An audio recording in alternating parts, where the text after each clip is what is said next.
Hi hello welcome to my channel. ఈరోజు మనం కరివేపాకు పొడి ఎలా చేయాలో చూద్దాము. ఇంకా ప్రాసెస్లోకి వెళ్ళిపోదామా మరి. కరివేపాకు పొడికి కావలసిన పదార్థాలు: 3 స్పూన్స్ శనగపప్పు, 2 స్పూన్స్ ధనియాలు, చిన్న నిమ్మ సైజ్ అంత చింతపండు, 2 స్పూన్స్ ఉప్పు, 10 వెల్లుల్లి రెబ్బలు, 10 నుంచి 15 ఎండుమిర్చి, 2 కప్స్ కరివేపాకు, బాగా కడిగి ఆరబెట్టిన కరివేపాకు, 3 స్పూన్స్ మినపగుండ్లు, కొద్దిగా పావు స్పూన్ మెంతులు, చిటికెడు పసుపు, 1 స్పూన్ జీలకర్ర, చిటికెడు ఇంగువ. ఇవన్నీ కరివేపాకు పొడికి కావాల్సిన పదార్థాలు. ఇంకా ప్రాసెస్లోకి వెళ్ళిపోదామా మరి. ముందుగా ఇలా ఒక ప్యాన్ తీసుకొని హాఫ్ గరిట ఆయిల్ వేసుకోండి. ఇది వేడెక్కాక 3 స్పూన్స్ మినపగుండ్లు, 3 స్పూన్స్ శనగబాలు వేసి బాగా రోస్ట్ చేసుకోవాలి. లో ఫ్లేమ్లోనే రోస్ట్ చేసుకోండి, అప్పుడే మీకు కరివేపాకు పొడి రుచి అనేది చాలా బాగా తెలుస్తుంది. హై ఫ్లేమ్లో మీరు రోస్ట్ చేస్తే పప్పులు అనేవి సరిగా ఉడకవు. చూడండి, ఇవి రోస్ట్ అయిపోయాయి. ఇప్పుడు 2 స్పూన్స్ ధనియాలు, 1 స్పూన్ జీలకర్ర,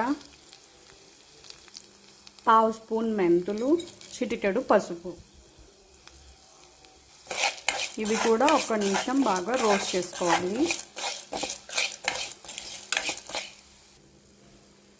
ఇవి కూడా రోస్ట్ అయ్యాక 10 నుంచి 15 ఎండుమిర్చి కూడా వేసి బాగా రోస్ట్ చేసుకోవాలి.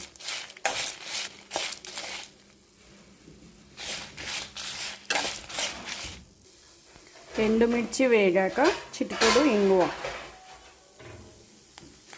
చూడండి చిటికెడు ఇంగువ కూడా వేసి 1 నిమిషం ఫ్రై చేయాలి.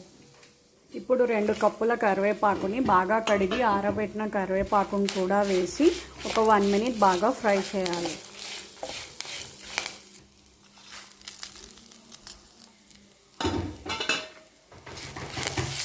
ఒక 1 మినిట్ ఫ్రై చేస్తే సరిపోతుందండి. కరివేపాకు త్వరగా వేగిపోతుంది.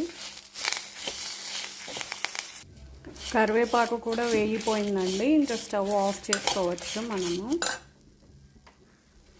ఇది కాసేపు చల్లారనిద్దాం. చల్లారాక గ్రైండ్ చేద్దాము. ఇప్పుడు ఇలా ఒక మిక్సీ తీసుకొని అందులో ఒక 10 వెల్లుల్లి రెబ్బలు వేసి గ్రైండ్ చేసుకోవాలి. పచ్చాగా గ్రైండ్ చేసుకోవాలి. ఇలా కచ్చాపచ్చాగా గ్రైండ్ చేసుకున్నాక ఇది తీసి ఒక గిన్నెకి వేసుకోవాలి. ఇలా పక్కకు తీసాక అదే మిక్సీలో మనం రోస్ట్ చేసుకున్న మొత్తం కరివేపాకు అంతా వేసేసి కొద్దిగా చింతపండు, 2 స్పూన్స్ ఉప్పు కూడా వేసి మెత్తగా గ్రైండ్ చేసుకోవాలి. ఇలా మెత్తగా గ్రైండ్ చేశాక ఈ వెల్లుల్లి రెబ్బల్ని కూడా వేసి పల్స్ కోర్స్లో తిప్పుకోవాలి. చూడండి, కరివేపాకు పొడి రెడీ అయిపోయింది. ఎంతో టేస్టీగా ఉండే కరివేపాకు పొడి రెడీ అయిపోయిందండి. ఎయిర్ టైట్ కంటైనర్లో వేసి మీరు స్టోర్ చేసుకుంటే ఎన్ని రోజులైనా నిల్వ ఉంటుంది. మీరు కావాలంటే ఇందులోనే బుడ్డలు, నువ్వులు కూడా యాడ్ చేసుకోవచ్చు. అయితే అది ఎక్కువ రోజులు నిల్వ ఉండదు. కానీ ఎక్కువ రోజులు నిల్వ ఉండాలంటే ఈ ప్రాసెస్లో చేసుకుంటే మీకు ఎక్కువ రోజులు నిల్వ ఉంటుంది. Thank you for watching. Please subscribe to my channel.